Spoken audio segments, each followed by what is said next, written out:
Hi, welcome to Murderous Midwest. I'm Abby, And this is Eleanor. and today we are talking about the Viscilla axe murders.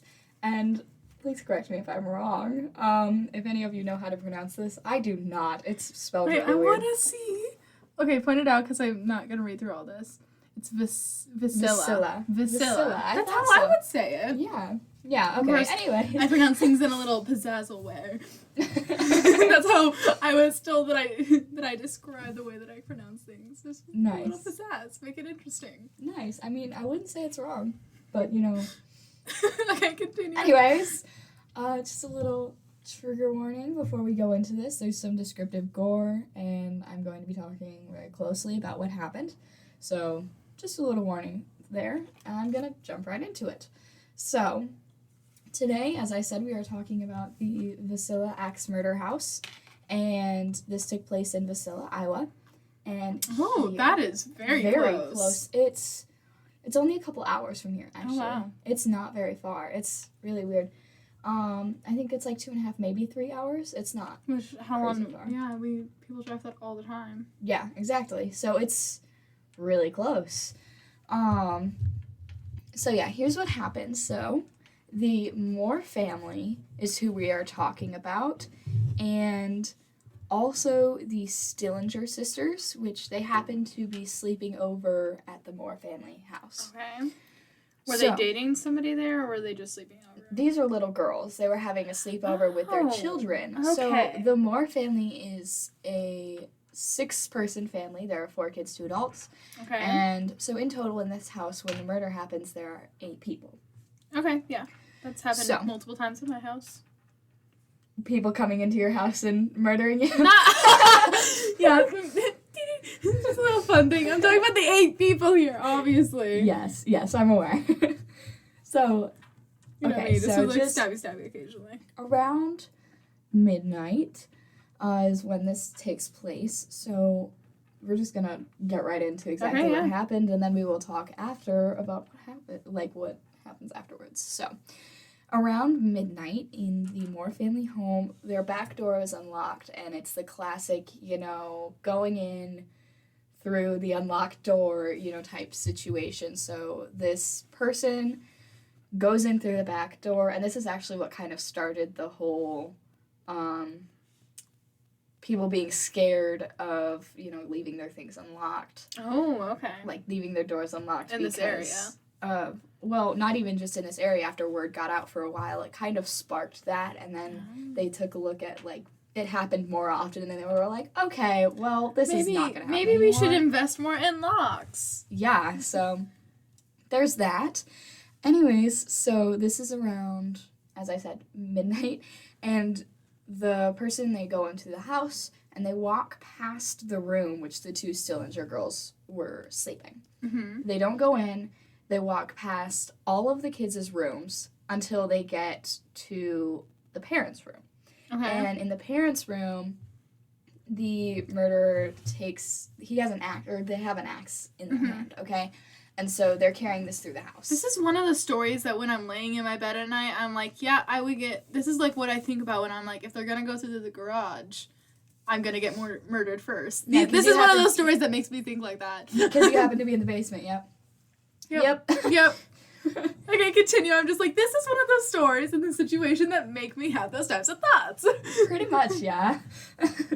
So they go into the parents' room and swing the axe 2 times. At this point, they have swung the axe twice. The sharp end, and I'm specify for a reason because something comes up later. This is a tool to help us later. Yeah, this is a surprise tool that will help us later. Anyways, so they swing the axe twice, hitting Joe Moore, the father of the house, who is 43, and his wife, Sarah Moore. I do not know her age. I don't have that written down. Sarah Moore, once again. So he hits both of them twice, and then he proceeds to go through each of the rooms and do the same to the children. Wait, so one with the sharp end and one with the blunt end? No, so once with the sharp end. Okay. On their head. Ah. So, already this is a sharp axe, and then what he goes back and does later is even worse. So, I have the victim list here, and I actually do have all of their ages. So we have, in order by age, except for the Stillinger sisters, Joe Moore, 43, Sarah Montgomery Moore, 39, Herman Moore, 11, their oldest son and oldest child. So Catherine Moore, 10, Boyd Moore, 7, their second son, and Paul Moore, 5, their third and final son. And Catherine had her 2 friends over for a sleepover, Lena and Ina Stillinger, ages 12 and 8. Oh, that's awful. So the victims were in between the ages of 43 and 8 at this time. Oh my gosh, yeah. Yeah, so it's not pretty. No, yeah. Definitely. Not only is it, like, murder isn't exactly a great thing in the first place, but it's children. Yeah, it's, I don't know. The sensitivity to kids is a lot greater when it comes to murderous stuff like this. And it's understandable because adults have had more time to live versus children who are just new. Yeah, exactly. You've hit the nail on the head. So after, I'm so sorry, I keep saying he, I don't want to, like, spoil it, but, we're just gonna say it's a guy, which... Yeah, that's a little bit past now. Yeah, I appreciate the effort. Yeah, so, sorry, but anyways, so he goes downstairs, okay, after going through every single one of the rooms. He ends up downstairs, after Lena and Ina, killing the 2 girls. He takes an oil lamp from a dresser, removes the, took off the glass part, the chimney is what it's called, but, just think of an oil lamp, it's the weird glass part that goes on the outside of it. Oh, okay, yeah. So he takes an oil lamp, removes the chimney, and puts it under a chair. Like, just a standard dining table chair. The chimney. And then he takes the lamp off of the dresser. Takes the chimney, the glass part off, and just kind of like leaves it. Okay. Yeah, sorry. And so he takes the chimney off and then puts the rest of it under a chair and lights it. But he turns the oil like really low, I guess, or the wick. I don't really know how these things work because I don't have one. Yeah, you can like control the oil that goes into it. Yeah. So like kind of like a Bunsen burner. Yeah, a little bit, yeah. So he turns it all the way down to the point where, like, you can hardly see the flame, and it was actually still going when the cops showed up the next morning. That's creepy. It is a little creepy. And then he went back upstairs and started hitting each of the victims' heads that were upstairs, so the 4 kids and the 2 adults, with the blunt end of the axe. And this, like, absolutely just butchered their faces, like, to the point where you could not tell who they were. Oh my gosh. It was estimated that he hit Joe over 30 times with the end of this. So it was a heated murder. It was a passionate murder. It seemed that way, yes. Mm-hmm. And so he, as I said, he did this to every single member of the family, including the 2 girls. And then after he did that, he went back another round and pulled the bed sheets over Joe, Sarah, Boyd, Paul, and the 2 girls had the Stillinger sisters. I don't know why that's so hard to say. Stillinger sisters? The Stillinger sisters. There we go. So he pulls the bed sheets over their heads and then puts an undershirt over Herman's head, and then a dress over Catherine's. That's odd. It is weird. I don't know why he did this. Nobody really knows why. He never specified. And this is when? What do you mean? Time range. Time range, probably about 12:45, maybe 1. Okay. So, the whole thing takes place in an hour. About. Oh, wow. Okay. About. But he kind of extends the time because he stays in the house. Yeah. Oh. I wish you could all see the face I just got. Okay, yeah, let me just... I'm like, wait a minute, they don't see what I'm seeing. I am... Yeah, okay, that's odd. That is odd. It is really weird. It's not quite normal to murder, but... It gets weirder. It gets weirder, and this, like... But wait, there's more. There's more.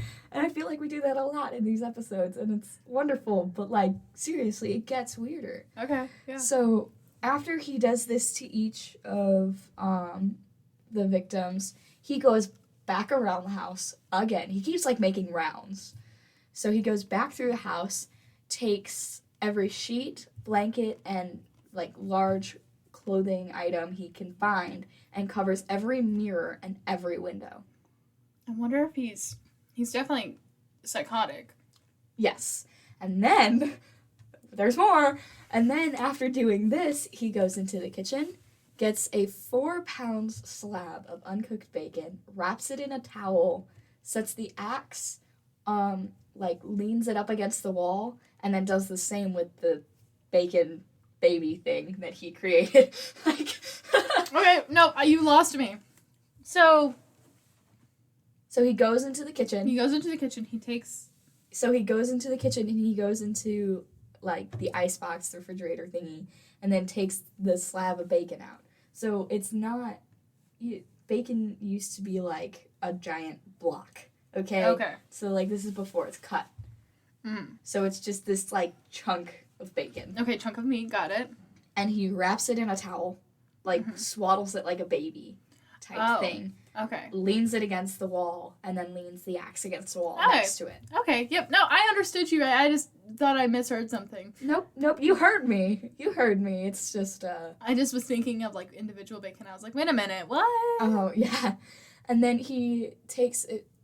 We have no really, like, time estimate of when he did these two things, but he filled a bowl with water, washed his hands in it, and made himself a plate of food, and then never ate it. And he left shortly before 5 o'clock. So he entered the house around midnight, did these murders, and then an hour. Within, like, less than an hour. Right. Around an hour-ish. And then stayed in the house for around 4 hours and left. That's creepy. It is very weird. And once again... Let me rephrase that. Really that's knows. not creepy. That's disturbing. It is. It is weird. And then as he left around 5 a.m., as I said, he took the house keys. Okay. Yep. And so I'm going to backtrack just a little bit. There's another little detail that I left out on accident. Actually, two. So, as I said, he hit each of the parents once. Okay? And with the sharp end of the axe. He swung the axe so high that it made a dent in their ceiling. And then did the same thing, but the sharp end of the axe. How tall was he? He was 5'2". I remember you telling me this. Yeah. Okay, guys, I have a hilarious quote. Abby is in the middle, so we do all this research during, like, journalism and a little bit at home. And so Abby's in the middle of journalism, and she goes, and all of a sudden I hear from her, I'm talking to our teacher, because it's me. If any of you know Eleanor, it's her. It's me. I would like to talk. And all of a sudden I hear out of Abby, he's only 5'2"? Because apparently to her, if someone's gonna murder you, like, he has to be at least taller than her. Well, think about it. Like, when you picture somebody who's... Axe murderer. An axe murderer. When you picture an axe murderer, you don't... Or just a murderer in general, you don't think of a 5'2", what he had? Blue eyes, red hair. You don't think of that. Like... Red hair people will fight you. It just blew... I don't mean to be rude, but it proves the gingers are a crazy point. I like gingers. They're fun to talk to. I do too. It's fine. I still want to dye my hair red. Okay, so moving on. We're going to talk about the Reverend. Okay. Okay, so Reverend Lynn George Jacqueline Kelly. Long name. Really long name. That is his full name. Okay. He is the person who admitted to doing these things. Oh. But... How pastoral. Exactly, right? Like, super great pastor. He admitted to doing these things, but he was insane. As you could tell just from the scene, the whole bacon thing, that was really weird. See, for me, it's not the bacon thing that was weird.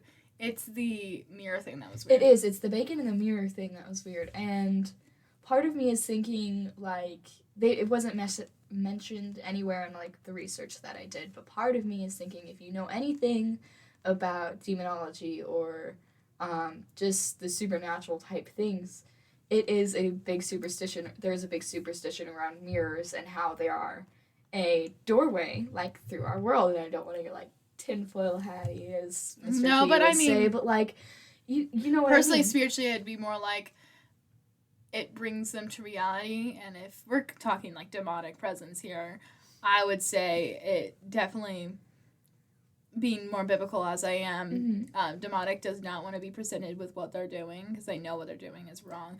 I also, if we're going to go scientific, schizophrenia. Yes, exactly. It's definitely a main leader. He's definitely got a case of this. Like, going through researching. Not to say that schizophrenics are always murderers. There are people with mental disabilities. I'm sorry. Sorry, that's a really funny sentence. Not to say that schizophrenic people are murderers or always murderers. That's just a funny sentence to me, and I don't know why. Moving on. So he came to Viscilla for the first time on Sunday, and this is the day of the murders. Oh. Yeah. And earlier in the morning, he came, like, earlier in the morning, and he attended just a Sunday school performance by, like, the children type thing. He went to church that Sunday morning and then stayed afterwards for, like, the kid watching performance. his church. Is this his church? It is not his church. Who's watching his church? Who's watching his church? He does not have a church. Oh, he's just... He's not necessarily, like, an official reverend. He went to school to be a pastor, but did not actually. Yeah. He traveled around to a lot of... Here, what? One of my uncles is a reverend. Which one? But isn't a pastor. It's... You can be a reverend without being a pastor. I don't want to say their actual names on the internet. Oh, no, it's fine. The one my cousin that you've met. Yeah. The her dad? One. It's her dad. Oh, okay. Yeah. Our viewers are probably really confused right now. It's fine. I have a really big family on one side, and Abby is my very good friend, and so therefore I'm like, oh, by the way, this random person that you guys don't know is also a reverend, and is not criminally insane? Question mark. So the weird thing about this is, so he goes Sunday, or gets in town on Sunday morning, leaves Monday morning at 5:19 a.m., Coincidence? I think not, because it wasn't. How did they get these timestamps? Because he talked to somebody. He told somebody, I have a quote from him written down. 1 second. He had... So he... Nope, we're still waiting. Okay, I can't find the direct quote. It's so... Oh, here it is. Yay! Yay! So, 5:19 a.m., the morning following the murder. So, Monday morning, he told somebody that 8 souls had been lost that night. Oh, that's not ominous at all. Not ominous. I like that word. Ominous? Yeah, it's a very eerie word. Just us showing off our back. So he goes... And he leaves Monday morning, and then he comes back 2 weeks later. Oh. Posing as a detective, and goes to the scene, and walks around on the scene, and acts as if he's a detective on this scene. Covering up his tracks? Maybe. Possibly. Probably. I mean, yeah, he left, like, a lot of stuff everywhere. Did they have DNA evidence at this time? No, this happened in... Oh, dang. 1912. Yeah. Dang it, they don't have DNA evidence. Yeah, exactly. They would have been able to catch everywhere. He not only wouldn't have been everywhere, but he washed his hands in a bowl of water and left it there. He left the axe. That would have his fingerprints all over it. Oh my gosh, he got away with this murder so easily. I know, it's insane. Like, how did it happen today? And, this happened... Number one, they probably have a security system, because everybody has this. A lot of people have security systems. A lot of people do have security systems. Just even a Ring doorbell is a security system at this point. Not only do people, in my house, I have cameras. Like, we have our own, sense of, security type things. So, right. Most houses have that. So, you would have security, you'd have DNA evidence. He'd be caught so fast, it's not even funny. But... They didn't have any people that stay up really, really late. I mean, I'm sure they did, but this happened to not be in this house because it was full of children. That's true. Young children, too. That's crazy. Yeah. So he comes back 2 weeks later posing as this detective, and he like walks around with all these other investigators. Because it's a big case. Because it's a big case, and they're like, oh, well, he's just another detective coming on the scene. Nope, he was not. And so, like, let's get into how they were like, okay, this dude's weird. So... No, yes, I'm very excited to find out how he got authorities, caught. yes. So authorities originally heard about him because one of the people of the town had got one of his rambling letters, his, like, quote, rambling letters, which were just straight gibberish. Mm-hmm. And some of them were gibberish, some of them were just really random, some of them were conspiracy I like theories. pink rainbows. Pretty much, yeah. Like, yeah, exactly. Oh, wow. So, and he'd write these letters and just put them in random people's mailboxes. Oh my gosh. And so they, of course, reported it to the authorities and were like, this is really weird, what the heck? Because he never signed them. And one of them had a picture of himself. And so authorities got this letter. Oh my gosh, I just hand to head so fast and that facepalm so hard there for a second. Oh my gosh. Yeah, like it had a Oh my gosh, what was that one murder that we just did a little bit ago that did the floppy disk? The BTK killer. Yeah, they got the same level of idiotic. Yeah. Except that one got away with more, but it's fine. Yeah. So they were like, hey, I've seen that guy before. He is not a detective, and they bring him in and they arrest him not only for falsifying like everything, but for this letter and for us as a suspect. So they arrest him, they bring him in, and after a while, after questioning, he admitted, because he was like really, really suspicious about this whole thing, you know, and just talking to him, authorities could tell, okay, there's something mentally wrong with this person. And it happened to be that while he was like studying to become a reverend, he had a serious mental breakdown, just full on breakdown. And it affected him, and he was young too, like he was, I don't have his age, but he had to be reverend, he was out of high school maybe. Yeah. So he was not, I mean, I'm saying maybe 30s while he did this murder, but during this breakdown, he was like 19, 20. Yeah. So he was really young. And it affected him, and he had already had some weird behaviors going on as a child, and it affected him. If you hear weird, like, clicking sounds, that is me messing with the chair that Abby is sitting in. So he was already like this really odd person, okay? So he already had this thing running for him, and then mental breakdown ruined him. Oh no. So, and there are signs of schizophrenia in him and a lot of other things, but mainly schizophrenia. So that's a big thing. He was never diagnosed, though. Oh yeah, it wasn't as open. It wasn't open, it wasn't, it wasn't great. And let's see, August 31st, 7 a.m., he signed a confession to the murder, saying God had whispered to him, quote, "Suffer the children to come unto me." End quote. Yeah. And the funny thing is like 2 times prior to this, like signing the confession, he confessed to murdering them.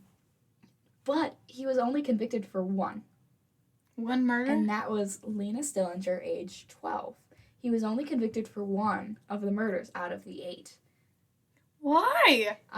Exactly, like, I could not find records. There were no records anywhere, no matter how hard I looked. I could not find them. So, could he have been charged with the other ones and we just don't have records of him being charged with the other ones? Or is it definitive that he only served for one? It is definitive that he only served for one. Oh my gosh. But he also served for the murder of Lena, and he also served for the falsifying of a badge. I don't remember the exact title it was given, but like faking being an investigator, a detective. So he was convicted for that. He was also convicted for stalking, and oh my gosh. Yeah, and asking, like... So were they just like, I guess we don't have to, like, arrest him for the rest of them. He's gonna be in jail for life anyway.